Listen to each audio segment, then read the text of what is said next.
I'm live. I'm live. Happy Thursday. It's 6. I'm Nathan. This is Nathan. This is me right here. That's me. I'm Nathan, musician, spent 13 years in the funeral profession. All my songs are inspired by my works. It's funny that we're even together. That's how this all happened. And I'm walking around my studio, my beat laboratory. It's almost done, so I wanted to give a grand tour. It's not totally done. It's almost done. This is a podcast setup where we'll have kind of like a sit-down casual. This is the area in which we will have video that's recorded, go to that computer. Then I have this computer. Well, that's the monitor. And this is the console. It's a desk, but it's also the podcast desk itself. And you're you. And I'm glad you're here tonight. I wanted to make sure that it's cold out there. That's what my nose is like Rudolph. It's so cold. Wanted to give a little backstory for those that are new to why I'm here, why we're meeting. It's funny how I wanted to be a garbage man and then a magician and then musician and then mortician, and then a video goes viral. Everybody finds the music, and here we are. So there's this interesting way that there's music and funerals. Hey guys and gals, there's music and funerals, and there's this beautiful parallel. And people are like, how does that work? Musician, mortician. You can't have an incredibly beautiful song without a tragedy. You can't arguably have a beautiful funeral ceremony, memorial service without a beautiful song. So that's how all this works. So all of my works are inspired by, my hair's nutso, by my works in the profession. Speaking of, it's very interesting how people for a long time, we see it in society, how we tend to kind of box ourselves in with our thoughts, whether it's closed-mindedness or we've always done it this way, or I'm going to take the same road to and from. That might be a bad example, because when you take a road, it's probably because it's smart. It's the quickest way. But I think you get what I'm trying to say. And I think it's interesting how, if you think outside the box, even in the way you want to celebrate someone, there's this level of unconventional funeral ideas. And I want to talk a little bit about that, because I grew up in the Bible Belt. You know, it's very traditional. Everything is so traditional. And most people are Roman Catholic where I'm from. So you have visitation the night before, and then you have the funeral the next day. And all the music is traditional, hymns, and it's really beautiful. I love traditional. I think it's great. I also love unconventional. So I like this idea of challenging ourselves to think outside of the box. So I want to talk a little bit about unconventional. And I was thinking about different unconventional things and ways that we could celebrate someone. And the first one that I thought of was like you have themed birthday parties. You have themed dinners, or you have themed, do you have themed dinners? I don't know. But a themed funeral. There was this little 4-year-old girl who died. And I want to say St. Jude's Children's Hospital, they're saints. They really are. I don't know if you know much about St. Jude's, but they will care for a child, not only as if it's their own, but they operate off of donations only. And they provide incredible quality, kind, compassionate care. It's beautiful. And this loved one, a 4-year-old, was cared for and ultimately passed away at St. Jude's. The father was a very, almost intimidating, because he's obviously grieving, obviously Italian, and the only way I can describe him is like a stereotypical, what you would picture like a mobster. And he comes in for arrangements with me, And he says he doesn't want funeral directors. I don't want funeral directors. I want princesses. And I'm thinking, And he talks about how she loves Disney movies. And so what we did was we hired a company that they usually are booked for birthday parties. And there are 4 women that dress as Disney princesses and characters. And I dressed as Prince Charming.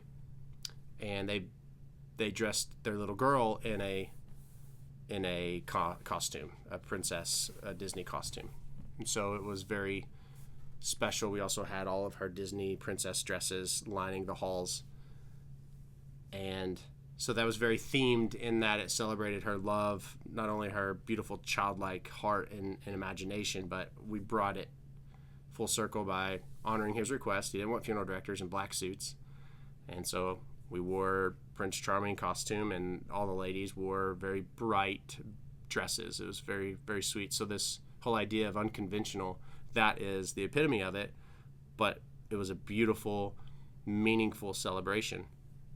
And then you have this idea of what about an interactive memorial?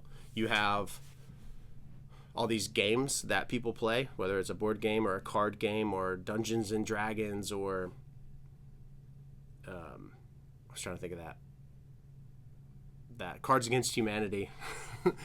Don't play that game with me. It's the idea of an interactive memorial, right? Where what if you're having this I don't want to say trivia, but what if because there's a lot of lightheartedness, what if there's trivia moments and where people are able to answer questions, and it cuts out the does anyone have anything they would like to say about this loved one? That whole awkward, do I stand up? Do I not stand up? And then the whole awkward, all right, people, this is going a little too long. I remember that one time we bought backpacks together. That was a really dumb example.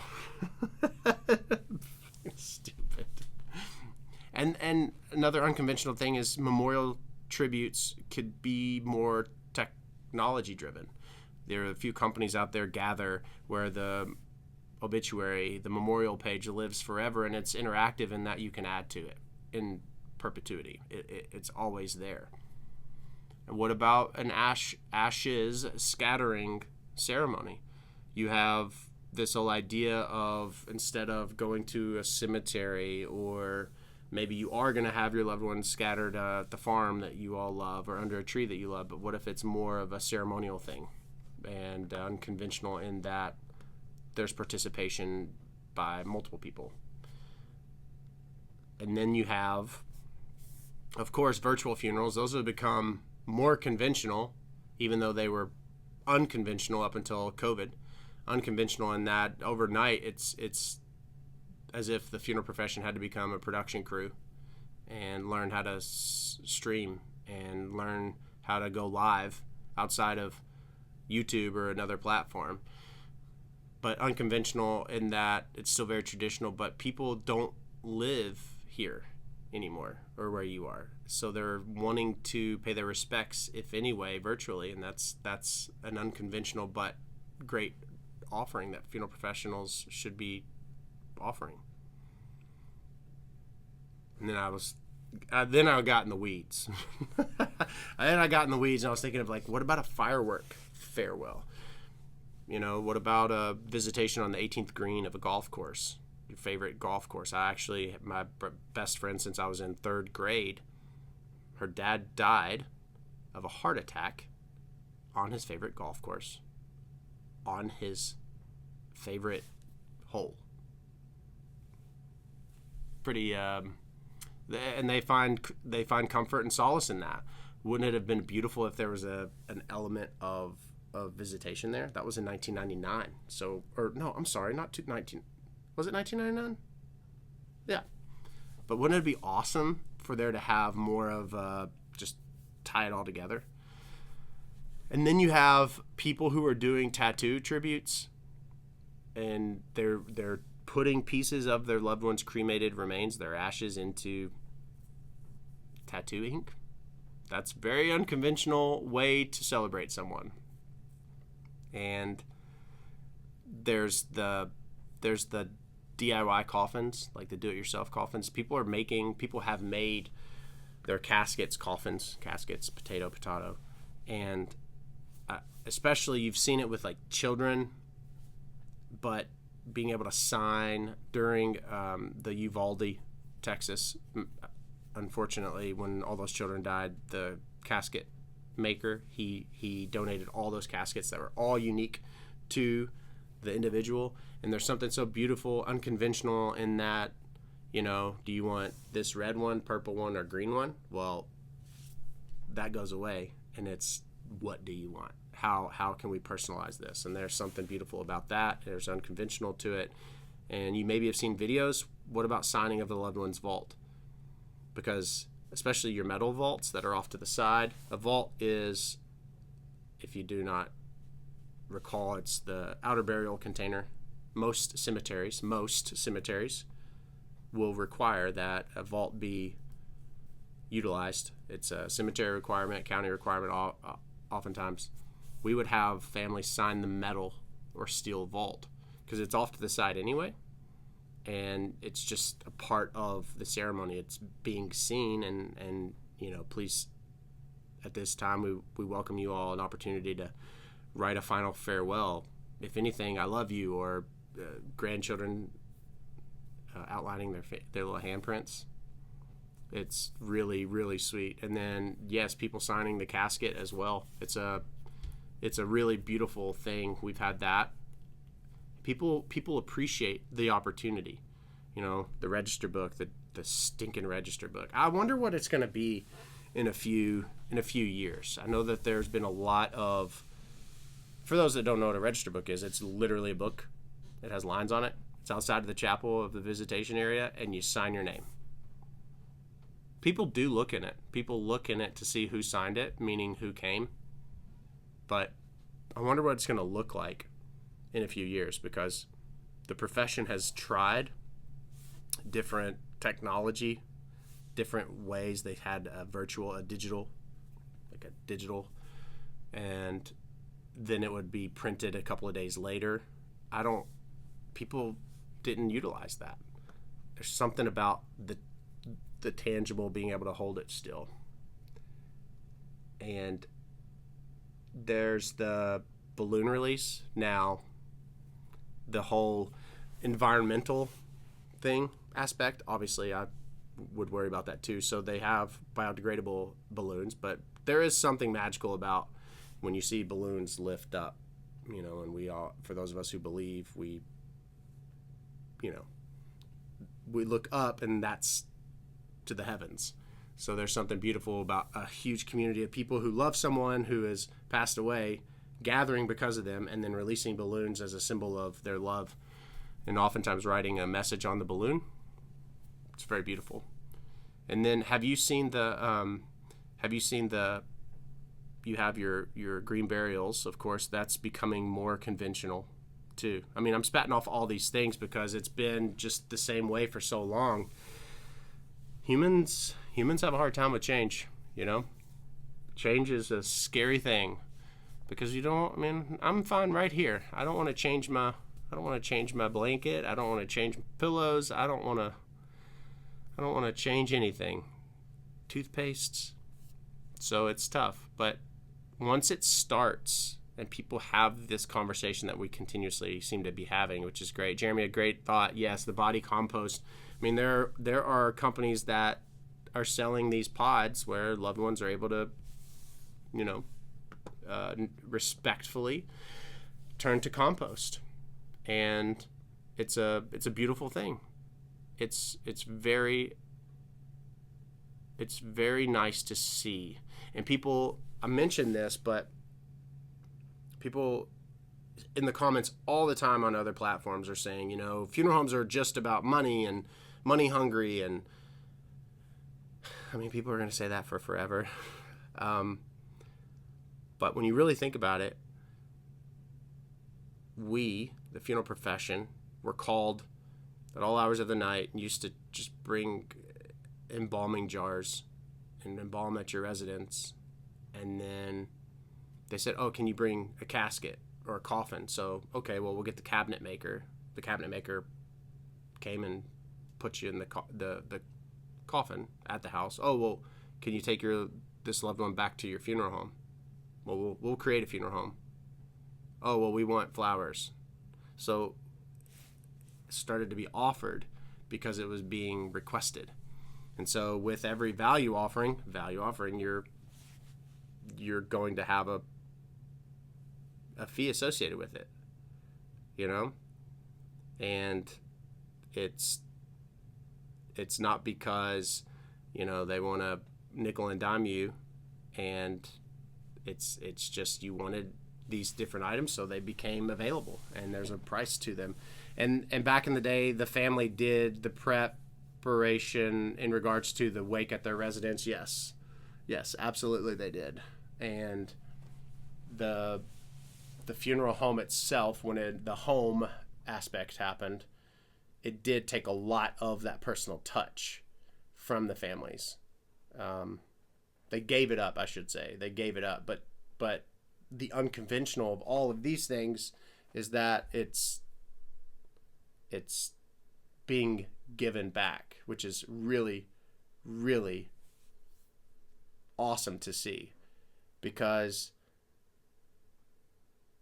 there's something healing in participating, right? I've seen it so many different times. Unconventionally, you would have, well, conventionally, there's the hairdresser, right? The hairdresser that did grandmother's hair for 30 plus years.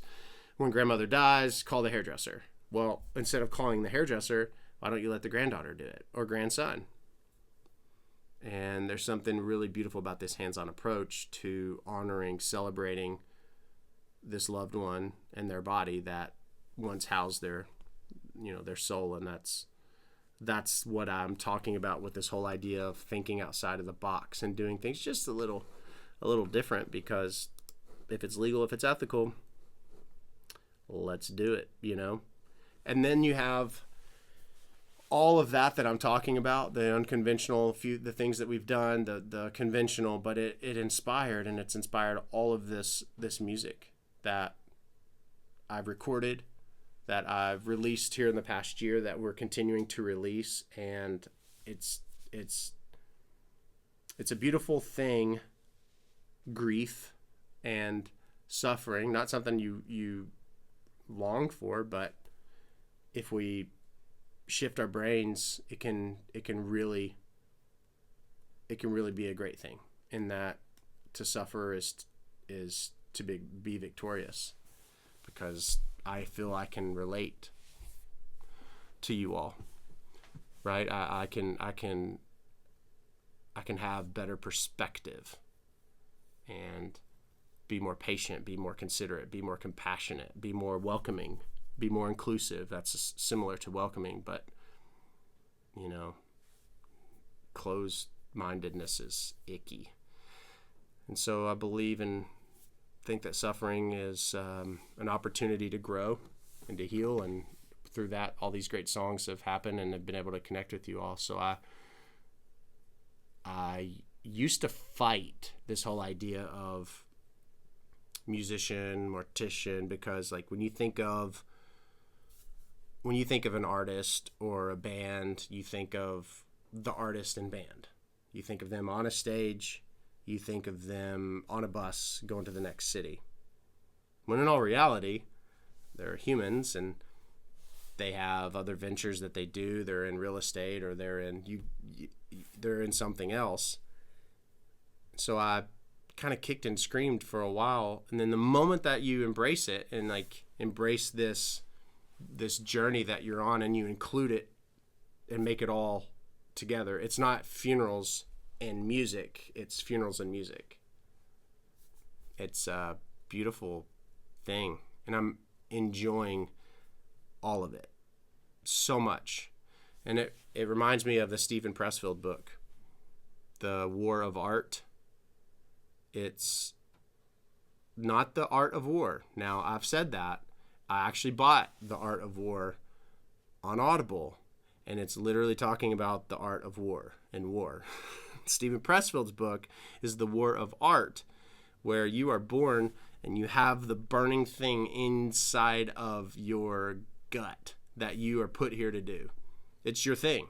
And if you are an administrative assistant, or if you're in maintenance or whatever you're doing, if what is burning inside of you is not part of that, then you do not feel fulfilled.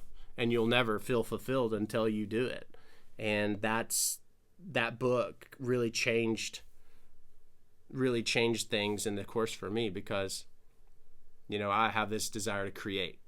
That's when I don't create, I don't feel alive. And what is more creative than processes or connecting people or putting people in a role or a lane where they can thrive, or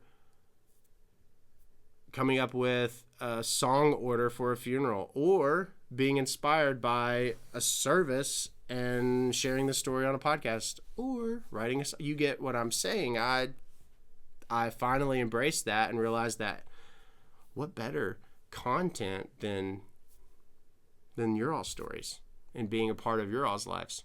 So the moment you embrace it is the moment that you feel like life really starts to happen.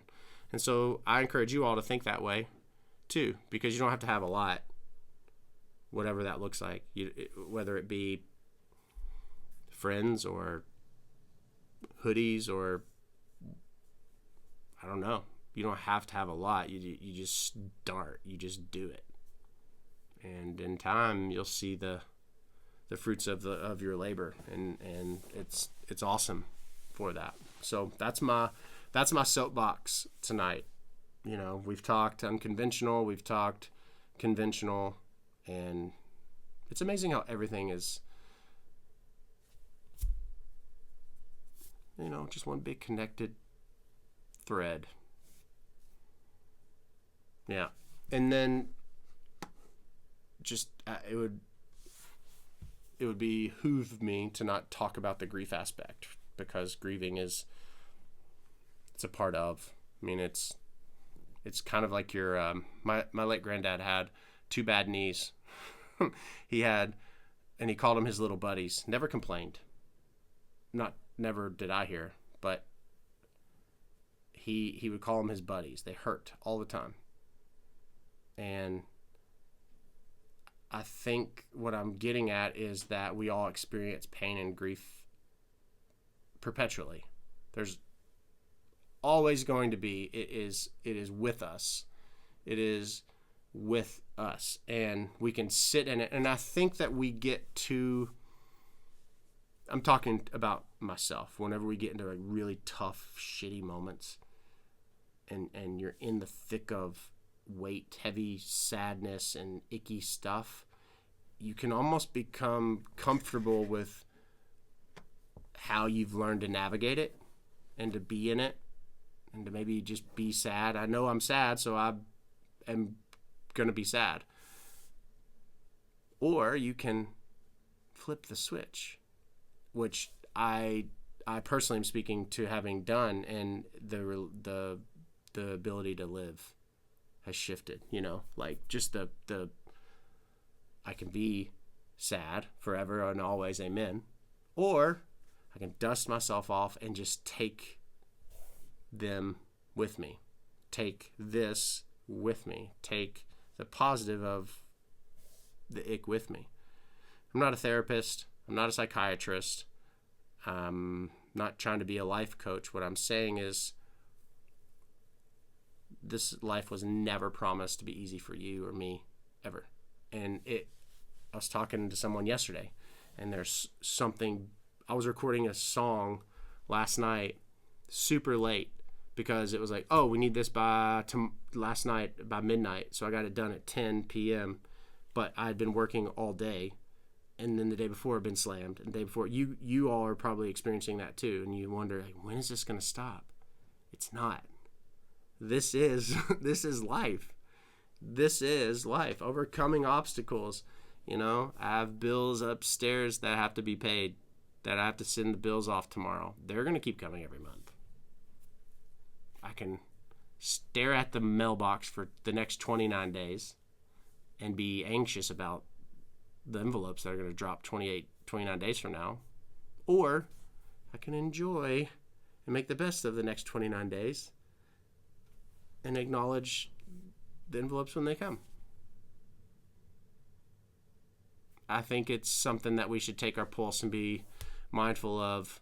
Am I just sitting in this funk because that's the only thing I know how to navigate? Because if that's it, then you need to get onward and upward. And grief is not a linear thing. It's kind of all over the place. There are stages of dying that every loved one goes through. There's this beautiful book, Gone From My Sight. The hospice staff will hand that to loved ones' families as they're kind of experiencing these processes.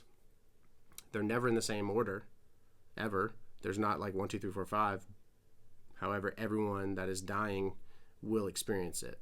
There's anger, there's bartering, there's like withdrawal, there's acceptance. I can't think of the others off the top of my head, but there's similarities with that and with grief, you know. And also the last little piece of encouragement is that we don't have to do this alone life, you know. Being friendly to and asking for help and requesting friendship and friendly things in return it's kind of what we all are put here for. And I think that's important, to let your pride kind of get out of the way, because it's important. You have a job to do here. And then one day, when you're grown up and grown old and you've died, the mark that you've made will be impactful, and some other professional in the funeral profession will celebrate you in some unconventional way. And then some musician mortician will write a song about their celebrating you. And then they'll release it, and then it'll go to number 15 on Billboard, whichever that looks like. And then there'll be songs all over Spotify or whatever the hell it is. I'm a fortune teller. Life is not so bad. It's good, and it's better with you in it, and that's really awesome. And I find it funny, just to kind of put a little cherry on the top, that you can think that you're going to be a garbage man or a magician or a world famous musician, and then you become what you are. It's embrace it, you know, just take the bull by the horns, baby. Take the bull by the horns. Yeah, I did this song yesterday. I can't wait. There's like so much exciting news that I just want to say, hey, this is happening, but I can't, because I'm that person that I don't want to say it and it not happen and look like a buffoon, because I've done that. You know, you're excited about it, and at a moment's notice, you know good and well you have no control over anything or anyone, but I can't help it if someone drops dead or quits a job or gets fired, or maybe they were excited about the project and then the other person comes along and is like, you know what, we're not doing that anymore. And you're like, but what about? So I hope to be able to share some stuff with you soon. And last night, recording that song was really fun. I was actually dreading it because I felt like we're our own worst critics and enemies. We're like, we're going to do terrible at it. I'm going to do shit. This is going to suck. And then it ends up being really good. We're very self-doubting, and we're, what is the word? Self-limiting. Like, we have limiting beliefs. Yeah, you know, I guess I'm okay. Like, what if we start saying in our brains, like, I'm pretty good at that. I'm a good singer. I'm really good at. Doesn't mean you're boastful. Just to acknowledge something that you should be proud of in the first place. Those are my 2 cents. Take them, put them in your pocket. Speaking of, when you find a penny, it doesn't matter if it's on heads or not. It's not real, but you should never just walk by a penny and not pick up a penny. Because if you're too good to pick up a penny, that means you're telling God you have enough. That's what a minister said to me. Hey, Lord, amen. Amen. I hope that you all have an awesome Thursday. This is really, really great. I hope that it meets you well, and thanks for listening to the podcast and meeting me here and streaming the music, and I'm grateful for you. So I bid you adieu, and I'm going to eat dinner, and I'm just going to let you know you're worth it. Life is great and greater because you're in it, and I will see you soon, okay?